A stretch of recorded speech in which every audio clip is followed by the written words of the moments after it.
Hello ಸ್ನೇಹಿತರೆ, ನನ್ನ ವಿಡಿಯೋಗೆ ಸ್ವಾಗತ. ಇವತ್ತಿನ ಈ ವಿಡಿಯೋದ ವಿಚಾರ ಏನಂದ್ರೆ, ಎಲ್ಲ ಕಡೆ ಈಗ ಎಲ್ರಿಗೂ ಕೂಡ ಇರುವ ಟೆನ್ಷನ್, ಬಹುತೇಕ ಚಾನೆಲ್ ಇರುವವರಿಗೆಲ್ರಿಗೂ ಇರುವ ಟೆನ್ಷನ್ ಏನಂದ್ರೆ, ನಮ್ಮ ವಿಡಿಯೋಗೆ ವ್ಯೂಸ್ ಡೌನ್ ಆಗ್ತಾ ಉಂಟು, ನಮ್ಮ ಚಾನೆಲ್ ಗ್ರೋತ್ ಆಗ್ತಾ ಇಲ್ಲ, ನಮ್ಮ ಚಾನೆಲ್ ಡೆಡ್ ಆಗಿದೆಯಾ, ಹೇಗೆ ಏನಂತ ಈ ಬಗ್ಗೆ ಬಹಳಷ್ಟು ತಲೆಗೆ ಹಚ್ಚಿಕೊಂಡು ಟೆನ್ಷನ್ ಆಗ್ತಾ ಇರ್ತದೆ ಎಲ್ರಿಗೂ ಕೂಡ. ಈ ವಿಚಾರವಾಗಿ ನಾನು ಒಂದೆರಡು ಡೌಟ್ ಕ್ಲಿಯರ್ ಮಾಡೋಣ ಅಂತ ನಿಮ್ಮ ಮುಂದೆ ಬಂದಿದ್ದೇನೆ ಫ್ರೆಂಡ್ಸ್. ಪ್ರಥಮವಾಗಿ ನಮ್ಮ ಚಾನೆಲ್ ಯಾವ ರೀತಿ ಡೆಡ್ ಆಗ್ತದೆ ಅಂತ ನೋಡುವ ಫ್ರೆಂಡ್ಸ್.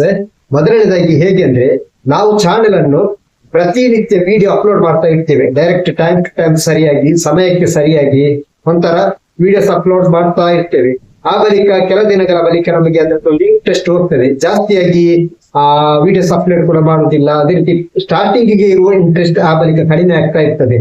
ಒಂಥರ 1000 ಸಬ್ಸ್ಕ್ರೈಬ್ ಅಥವಾ 4000 ವಾಚ್ ಟೈಮ್ ಕಂಪ್ಲೀಟ್ ಆಗದಿದ್ರೆ ಆ ಬಳಿಕ ಟೆನ್ಷನ್ ಹೇಳುವುದೇ ಬೇಡ, ಆ ರೀತಿ ಆಗ್ತದೆ ಫ್ರೆಂಡ್ಸ್.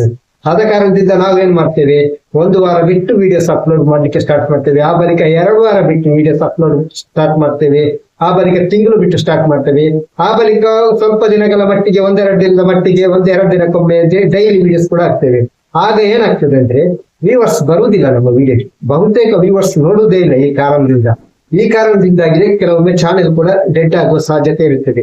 ಅದೇ ರೀತಿ ಮತ್ತೊಂದು ವಿಚಾರ ಏನಂದ್ರೆ, ನಮ್ದು ಲೈವ್ ಸ್ಟ್ರೀಮ್ ಬಹುತೇಕ ಈಗ ವಾಚ್ ಅವರ್ಸ್ ಕಂಪ್ಲೀಟ್ ಮಾಡ್ಲಿಕ್ಕೆ ಆಗಿರ್ಬೋದು ಅಥವಾ ಸಬ್ಸ್ಕ್ರೈಬ್ ಇನ್ಕ್ರೀಸ್ ಮಾಡ್ಲಿಕ್ಕೆ ಆಗಿರ್ಬೋದು, ಹೆಚ್ಚಿನವರು ಈಗ ಲೈವ್ ಸ್ಟ್ರೀಮ್ ಅನ್ನು ಆಯ್ಕೆ ಮಾಡಿಕೊಳ್ತಾರೆ. ಇದರ ಕಾರಣ ಏನಂದ್ರೆ, ಲೈವ್ ಸ್ಟ್ರೀಮ್ ಮಾಡ್ಲಿ ಒಳ್ಳೇದೇ, ಯೂಟ್ಯೂಬ್ ಕೂಡ ಲೈವ್ ಸ್ಟ್ರೀಮ್ ಮಾಡ್ಲಿಕ್ಕೆ ಸಪೋರ್ಟ್ ಮಾಡ್ತದೆ. ಆದ್ರೂ ಕೂಡ ಮತ್ತೊಂದು ವಿಚಾರ ಏನಂದ್ರೆ, ಲೈವ್ ಸ್ಟ್ರೀಮ್ ಅಲ್ಲಿ ನಾವು ಸಬ್ಸ್ಕ್ರೈಬ್ ಕೇಳುವುದು, ಅಂದ್ರೆ ಅಲ್ಲಿ ಬರ್ತಾರೆ ಕಮೆಂಟ್ ಮಾಡುದು, ಗಿಫ್ಟ್ ಕೊಡಿ, ಗಿಫ್ಟ್ ಮಾಡಿ, ಅದೇ ರೀತಿ ಬಹುತೇಕ ಸಬ್ಸ್ಕ್ರೈಬ್ ಕಂಪ್ಲೀಟ್ ಮಾಡ್ತಾರೆ.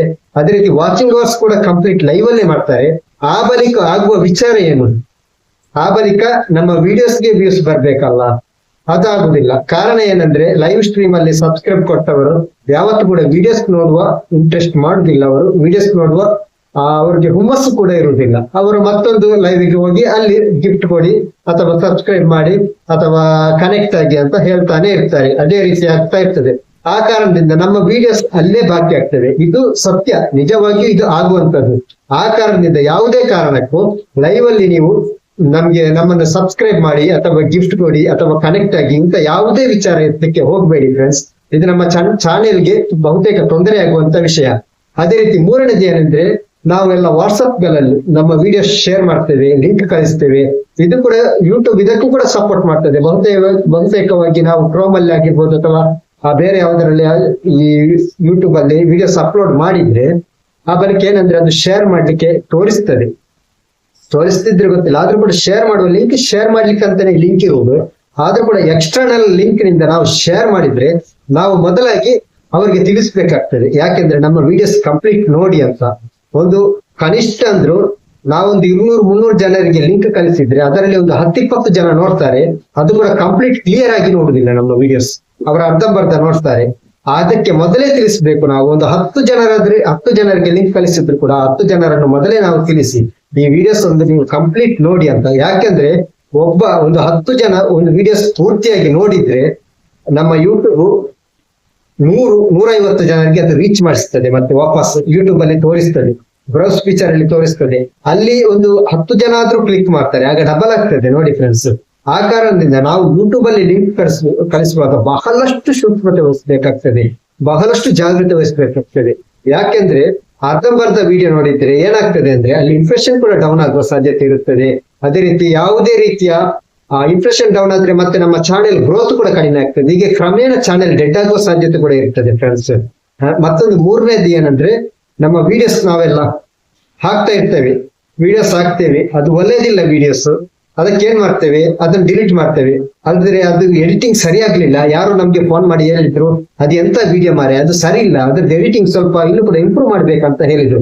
ಆ ಕೂಡಲೇ ನಾವೇನ್ ಮಾಡ್ತೇವೆ, ಆ ವಿಡಿಯೋಸ್ ಡಿಲೀಟ್ ಮಾಡ್ತೇವೆ, ಮತ್ತೆ ವಾಪಸ್ ಅದನ್ನು ಅಪ್ಲೋಡ್ ಮಾಡ್ತೇವೆ. ಸ್ವಲ್ಪ ಈ ಕರೆಕ್ಷನ್ ಎಲ್ಲ ಸರಿ ಮಾಡಿ ಎಲ್ಲ ವಾಪಸ್ ವಿಡಿಯೋಸ್ ಅಪ್ಲೋಡ್ ಮಾಡ್ತೇವೆ. ಹೀಗೆ ನಮ್ಗೆ ಪ್ರತಿ ಒಂದು ವಿಡಿಯೋದಲ್ಲಿ, ಅದು ಬಹುತೇಕ ಹೆಚ್ಚಿನ ವಿಡಿಯೋಗಳಲ್ಲಿ ವಿಡಿಯೋಸ್ ಡಿಲೀಟ್ ಮಾಡ್ತೇವೆ, ಅಪ್ಲೋಡ್ ಮಾಡ್ತೇವೆ, ಡಿಲೀಟ್ ಮಾಡ್ತೇವೆ, ಮತ್ತೆ ಅಪ್ಲೋಡ್ ಮಾಡ್ತೇವೆ. ಹೀಗೆ ಮಾಡ್ತಾ ಇದ್ರೆ ಚಾನೆಲ್ ನ ಇಂಪ್ರೆಷನ್ ಕೂಡ ಡೌನ್ ಆಗ್ತದೆ, ಚಾನೆಲ್ ಡೆಡ್ ಆಗುವ ಸಾಧ್ಯತೆ ಕೂಡ ಇರುತ್ತದೆ ಫ್ರೆಂಡ್ಸ್. ಆ ಕಾರಣದಿಂದ ಯಾವತ್ತು ನಿಮ್ಮ ವಿಡಿಯೋಸ್ ಅನ್ನು ಡಿಲೀಟ್ ಮಾಡಲು ಕೂಡ ಹೋಗಬೇಡಿ. ಡಿಲೀಟ್ ಮಾಡಲು ಹೋದ್ರೆ ಬಹಳಷ್ಟು ಪ್ರಾಬ್ಲಮ್ ಆಗುವುದು ಇದೇ ರೀತಿಯಿಂದ. ಫ್ರೆಂಡ್ಸ್, ಮತ್ತೊಂದು ವಿಚಾರ ಯಾವುದಂದ್ರೆ ಮಿಕ್ಸ್ ಕಂಟೆಂಟ್ ಹಾಕೋದು. ಮಿಕ್ಸ್ ಕಂಟೆಂಟ್ ಯಾವ ರೀತಿ ಅಂದ್ರೆ, ಇವತ್ತು ನಾನೊಂದು ಲಾಗ್ ಹಾಕಿದ್ದೇನೆ, ನಾಳೆ ಯಾವ್ದಾದ್ರು ಒಂದು ಟೆಕ್ ಚಾನೆಲ್ದು ವಿಡಿಯೋ ಹಾಕ್ತೇನೆ, ಆ ಬಳಿಕ ನಾಡ್ದು ಮತ್ತೊಂದು ವಿಡಿಯೋ ಸ್ಪೆಷಲ್ ನ್ಯೂಸ್ ಚಾನೆಲ್ ಇದ್ದೊಂದು ನ್ಯೂಸ್ ಹೇಳುವ ವಿಡಿಯೋ ಹಾಕ್ತೇನೆ. ಅದೇ ರೀತಿ ಮರುದಿನ ಯಾವ್ದಾದ್ರು ಒಂದು ವೆಹಿಕಲ್ಸ್ ಇದ್ದು ಪಾರ್ಟ್ಸ್ ಎಲ್ಲ ತೋರಿಸಿ ಪ್ರಮೋಷನ್ ಮಾಡುವ ವಿಡಿಯೋ ಹಾಕ್ತೇನೆ. ಈ ರೀತಿ ಮಾಡಿದ್ರೆ ನಮ್ಮ ಚಾನೆಲ್ ಡೆಡ್ ಆಗುವ ಸಾಧ್ಯತೆ ಕೂಡ ಇರ್ತದೆ.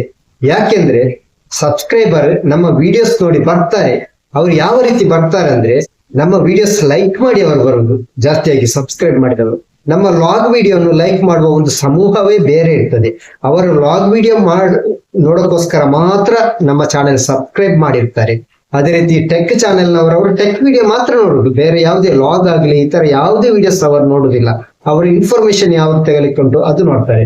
ಮತ್ತೆ ಕೆಲವರು ನ್ಯೂಸ್ ನೋಡುವವರು ಮಾತ್ರ ಇರ್ತಾರೆ. ಅವರು ಈ ಪ್ರಚಲಿತ ಸುದ್ದಿ ಮಾಧ್ಯಮಗಳ ವಿವರಗಳು ಅಥವಾ ನ್ಯೂಸ್ಗಳು ಇದನ್ನೇ ನೋಡ್ತಾ ಇರ್ತಾರೆ. ಮತ್ತೆ ಯಾವುದನ್ನು ಅವರು ತಲೆಗೆ ಹಚ್ಚಿಕೊಳ್ಳುವುದಿಲ್ಲ. ಅಂತಹ ಒಂದು ಕೆಟಗರಿ ಇರ್ತದೆ. ಆ ಕಾರಣದಿಂದ ನಾವು ಯಾವ ಉದ್ದೇಶ ಅಥವಾ ಯಾವ ಕೆಟಗರಿ ಇಟ್ಕೊಂಡು ವಿಡಿಯೋ ಮಾಡ್ತೇವೆ, ಅದೇ ಕೆಟಗರಿಯದ್ದು ವಿಡಿಯೋ ಹಾಕಿದ್ರೆ ಖಂಡಿತವಾಗಿಯೂ ಜನರಿಗೆ ರೀಚ್ ಆಗ್ತದೆ. ಅದೇ ರೀತಿ ಮಿಕ್ಸ್ ಕಂಟೆಂಟ್ ಹಾಕಿದ ಕೂಡಲೇ ಏನಾಗ್ತದೆ ಅಂದ್ರೆ, ಒಂದು ನಮ್ಮಲ್ಲಿ ಒಂದು 10,000 ಸಬ್ಸ್ಕ್ರೈಬ್ ಇದೆ ಅಂತ ಭಾವಿಸೋಣ. ಅದರಲ್ಲಿ ಒಂದು 2,000 ಸಬ್ಸ್ಕ್ರೈಬರ್ ಏನು ನಮ್ದು ಲಾಗ್ ಇರ್ತದೆ, ಅವರು ನೋಡುವುದಿಲ್ಲ. ಮತ್ತೊಂದು ವಿಭಾಗ ಕೂಡ ನೋಡುವುದಿಲ್ಲ. ಮತ್ತೊಂದು ವಿಭಾಗ ನೋಡಿದ್ರೆ ಆಯ್ತು, ಇಲ್ದಿದ್ರೆ ಇಲ್ಲ, ಹಾಗೆ ಆಗ್ತದೆ. ಈಗ 10,000 ಸಬ್ಸ್ಕ್ರೈಬ್ ಇದ್ರೆ 10,000 ಜನ ಕೂಡ ನಮ್ಮ ವಿಡಿಯೋಸ್ ನೋಡ್ಬೇಕಂತ ಏನಿಲ್ಲ. ಅದರಲ್ಲಿ 1,000 ಜನ ಕೂಡ ನೋಡೋದು ಬಹಳ ಕಡಿಮೆ. ಆದ್ರೂ ಕೂಡ ಅದರಲ್ಲಿಯೂ ಕೂಡ ಬಹಳ ಕಡಿಮೆ ಆಗ್ತದೆ. ಈ ರೀತಿ ಆಗುವಾಗ ಏನಾಗ್ತದೆ ಅಂದ್ರೆ, ಅಲ್ಲಿ ಕೂಡ ಇಂಪ್ರೆಷನ್ ಡೌನ್ ಆಗುವ ಸಾಧ್ಯತೆ ಇರ್ತದೆ, ಸಬ್ಸ್ಕ್ರೈಬರ್ ಕಡಿಮೆ ಆಗುವ ಸಾಧ್ಯತೆ ಇರ್ತದೆ. ಈ ಕಾರಣದಿಂದ ಚಾನೆಲ್ ಡೆಡ್ ಆಗುವ ಸಾಧ್ಯತೆ ಕೂಡ ಇರ್ತದೆ ಫ್ರೆಂಡ್ಸ್. ಆ ಕಾರಣದಿಂದ ಯಾವಾಗ್ಲೂ ಮಿಕ್ಸ್ ಕಂಟೆಂಟ್ ಹಾಕಿ, ಪರವಾಗಿಲ್ಲ.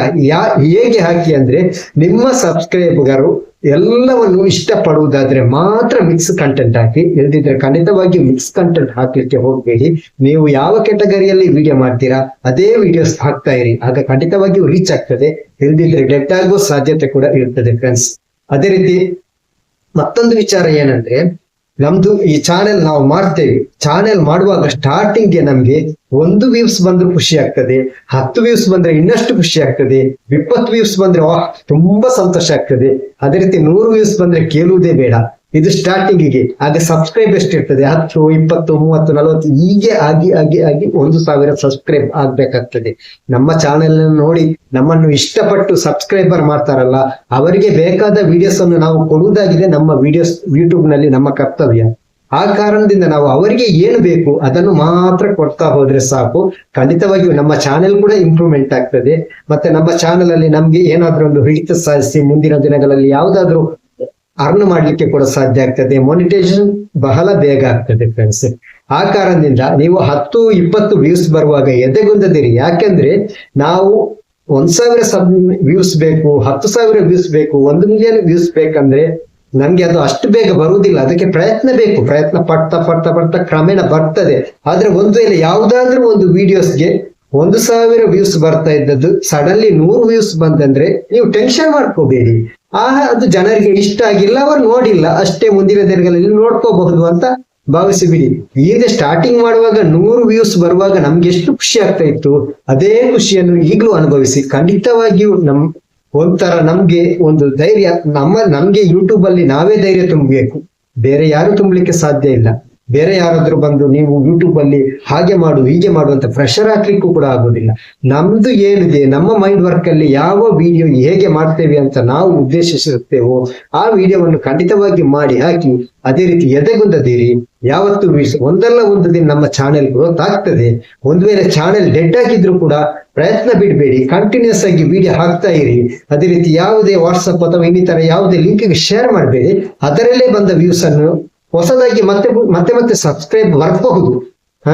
ಬಂದ್ರೆ ನಮ್ಮ ಚಾನೆಲ್ ಖಂಡಿತವಾಗಿ ಒಂದು ವೇಳೆ ಡೆಡ್ ಆಗಿದ್ರು ಕೂಡ ಅದು ಮತ್ತೆ ವಾಪಸ್ ಗ್ರೋತ್ ಆಗುವ ಸಾಧ್ಯತೆ ಕೂಡ ಇರುತ್ತದೆ. 100% ಗ್ರೋತ್ ಆಗ್ತದೆ ಕೂಡ ಫ್ರೆಂಡ್ಸ್. ಸ್ನೇಹಿತರೆ, ಇಷ್ಟರ ತನಕ ನನ್ನ ಈ ಮಾಹಿತಿಯನ್ನು ನೀವು ಕೇಳಿದ್ರಿ. ನನ್ನ ಈ ವಿಡಿಯೋ ಹೇಗಾಯ್ತು ಅಂತ ನಿಮ್ಮ ಒಂದು ಅಭಿಪ್ರಾಯ ಮೂಲಕ ತಿಳಿಸಿ. ಅದೇ ರೀತಿ ಹೊಸದಾಗಿ ನೋಡ್ತಾ ಇವರು ಸಬ್ಸ್ಕ್ರೈಬ್ ಮಾಡಿ ಅಂತ ಈ ಮೊದಲೇ ಹೇಳಿದ್ದೇನೆ, ಆದ್ರೆ ಕೂಡ ಮತ್ತೊಮ್ಮೆ ಕೂಡ ಹೇಳ್ತಾ ಇದ್ದೇನೆ ಫ್ರೆಂಡ್ಸ್. ಮುಂದಿನ ವಿಡಿಯೋದಲ್ಲಿ ಮತ್ತೊಮ್ಮೆ ನಿಮ್ಗೆ ಸಿಗ್ತೇನೆ. ಅಲ್ಲಿ ತನಕ ಈ ವಿಡಿಯೋವನ್ನು ಸಂಪೂರ್ಣವಾಗಿ ವೀಕ್ಷಿಸಿದ್ದಕ್ಕೆ ಎಲ್ರಿಗೂ ಧನ್ಯವಾದಗಳು, ಥ್ಯಾಂಕ್ ಯು ಅಂತ ಹೇಳ್ತಾ ನನ್ನ ಈ ವಿಡಿಯೋ ಇಲ್ಲಿಗೆ ಮುಕ್ತಾಯಗೊಳಿಸ್ತೇನೆ ಸ್ನೇಹಿತರೆ. ಬಾಯ್.